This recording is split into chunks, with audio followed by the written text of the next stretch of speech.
Бұл Финсаваттың финансылық саваттуулық туралуу программасы. Жана бұл чыгарылышта инфляция менен өлкөнүн экономикалык өсүшүндө кандай байланыш бар экенин айтып беребиз. Инфляция белгилүү бир мезгил ичинде өлкөнүн экономикасында товарларга жана кызмат көрсөтүүлөргө баалардын жалпы деңгээлинин өсүшү.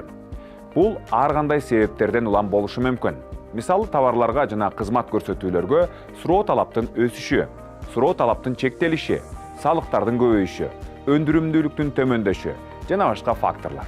Негизинен инфляция экономикага терс таасирин тийгизиши мүмкүн.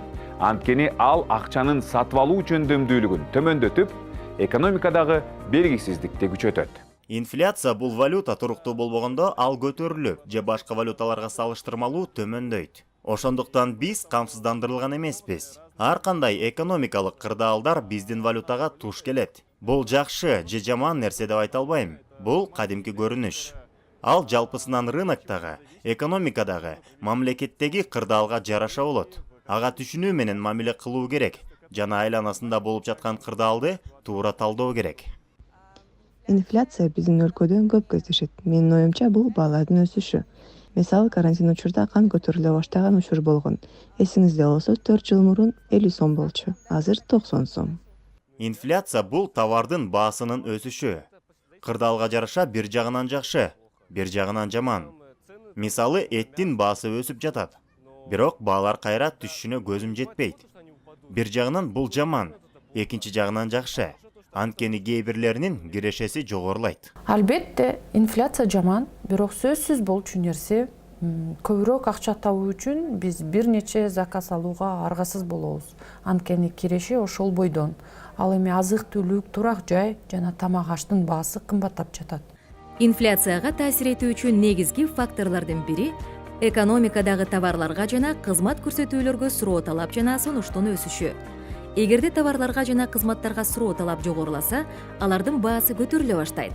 Мындан тышкары салыктын көлөмүнүн өзгөрүшү, экономикалык кризистер, валюта курсунун өзгөрүшү, айлык акынын жогорулашы да инфляцияны көбөйтүшү мүмкүн. Инфляциянын орточо деңгээлүү экономикалык өсүштүн стимулу болуп саналат. Анткени алар керектүү суроо талабын жана экономикага инвестицияларды стимулдаштыруу үчүн шарттарды түзөт. Мындан тышкары төмөн пайыздыктык чендер жана четкиликтүү насыялар да экономикалык өсүштү камсыздай алат. Анткени бул компанияларга жана жеке адамдарга экономикага насыя алууга жана инвестициялоого мүмкүндүк берет. Орточо инфляциянын экономика үчүн бир нече оң жактары бар. Биринчиден, бул экономикалык өсүштү камсыздоого жардам берет. Эгерде инфляция орточо жылына 10% чейин болсо, анда бул товарлардын жана кызмат көрсөтүүлөрдүн баасы жай жана бир калыпта өсүп жатканын билдирет. Бул керектөөнү жана инвестицияны стимулдай алат.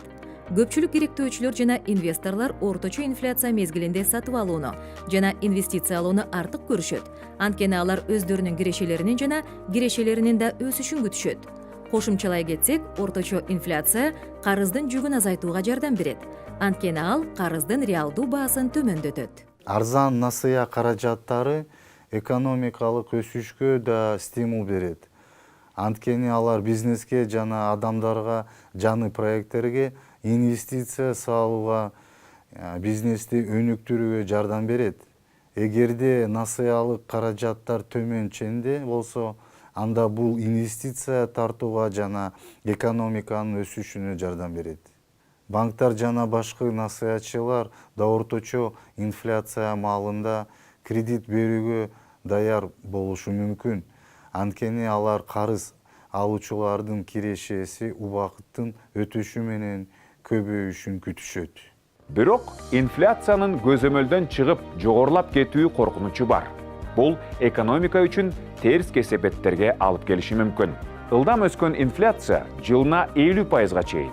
Экономика үчүн кризистик кырдаал акча тез кунун жоготуп, банктар үчүн кредиттерди берүү пайдасыз болуп калат.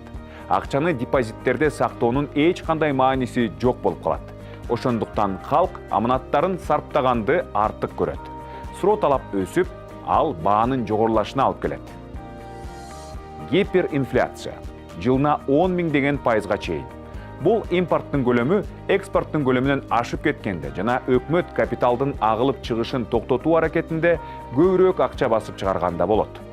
Баалар бир күндө эле көп эсе кымбатташы мүмкүн болгондуктан калк жана ишканалар накталай алмашууга өтүп калышат.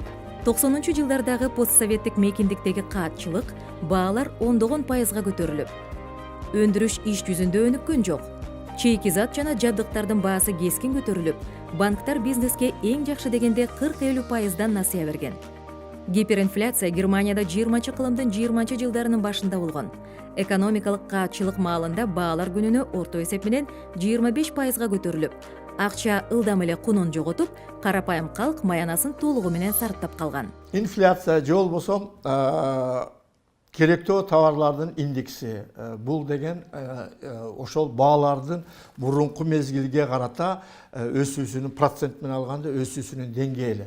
Бул эки метод менен өлчөнөт. Биринчиден бул декабрга карата, былтыркы жылдын декабрына карата, же болбосо мезгилге карата. То есть 21-22 жылдын жалпы баанын өсүшүнүн көлөмү 21 жылдын жалпы баасына карата, же болбосо 23 жылдын биринчи чейрегинде 22 жылдын биринчи чейрегине карата. Ошон үчүн бул жерде бул өлчөөнүн методикасы.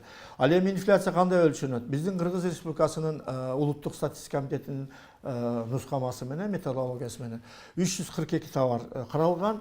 Бул товарлардын өлчөмү деп болсом саны, тизмеси бул баягы үй бүлөлөрдүн где-то 5000-6000ден ашык үй бүлөлөрдү изилдеп чыгат. Ошого жараша алардын өзүнүн ар биринин үлүшү бар. Маселен, жалпы инфляциянын деңгээлинде нан азыктарынын үлүшү 15%га жакын. Ал эми эт азыктарынын эмеси үлүшү жете 9%га жакын. Бул баягы айтып атпаймынбы, керектөөнүн санына анан кийин канчалык деңгээлде биз тест сатып алабыз, ошого жараша болот. Ошон үчүн бул ошондой эсептелинет.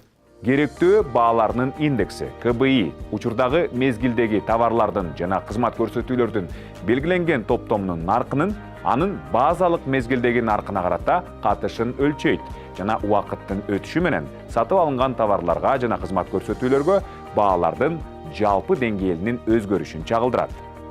Керектөө корзинасы жыл ичинде өлкөдө жашоо үчүн зарыл болгон товарлардын жана кызмат көрсөтүүлөрдүн жыйындысы болуп саналат. Жалпысынан алганда, инфляция менен экономикалык өсүштүн ортосундагы байланыш кыйла татаал жана көптөгөн факторлорго көз каранды деп айта алабыз.